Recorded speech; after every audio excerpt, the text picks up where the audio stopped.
well, there are lots of terrible things happening in the world. If you're not, I don't care if you're a believer or an atheist or a cynic of the highest sort, you listen to a story like the one that you read at the beginning of this podcast, and no one says, well, in 100,000 years, who the hell cares? So why does it matter?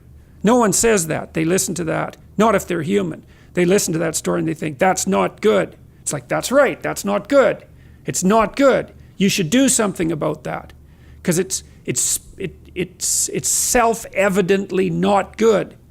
So you might say, well, at least you can start your self-organization by improving those things around you that are self-evidently not good. And that's easy, man.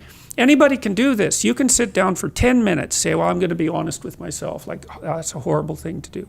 I'm going to be honest with myself. Okay, I'm probably doing a dozen stupid things that I could quit doing that are making my life more wretched, and also the people around me. And so you think, okay, what are those things? And if you really want to know, you have to want to know. And you're going to get a bunch of information that you don't want to hear, but you'll know it's true, and you already knew it in some sense. And then you can ask yourself, okay, that sucks, and it's miserable, and it's not very self-affirming. Is there one of those things I would be willing to do something about, that I would actually do something about, that I could do something about, that I would do something about, which is also another horrible question, because as soon as you get an answer to that, then you have a responsibility, right? It's like, oh God, I have to go do that. And it's something you don't want to do. You don't want to do it. That's why you've been avoiding it. And so then it's right in front of you. And it's like it's some little trivial, horrible thing that you're not going to get a pat on the back for, and no one's going to give you an award for it. And most people would just say, Jesus, you should have done that a long time ago, you moron. But then you go do it. That's kind of humility, I would say. And then you keep doing that.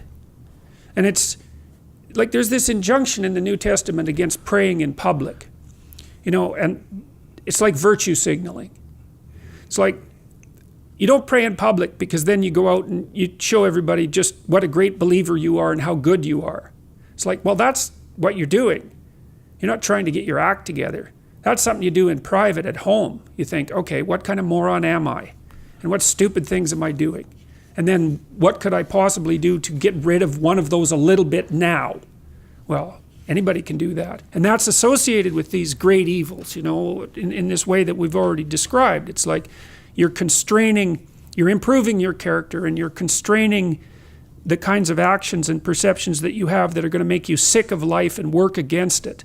Because failure does that. That's the Cain story. It's like, keep screwing up, man. See what happens. If you think that isn't going to make you bitter, and if that isn't going to make you vengeful, and if that isn't going to make you work to hurt people around you, or at least not to help them, which is the same thing, then you're just not paying attention. Everyone knows that's true. So, well, that's responsibility, right? And then, so you take on this great task of putting yourself together. It gives you life meaning. And that also helps you be buttressed against the fact that there's lots of suffering in life and there's lots of malevolence. It's like, yeah, true, man. Absolutely. It's worse than you think even. But you can do more about it than you think. And there's nothing in it except good, but you also have to take responsibility.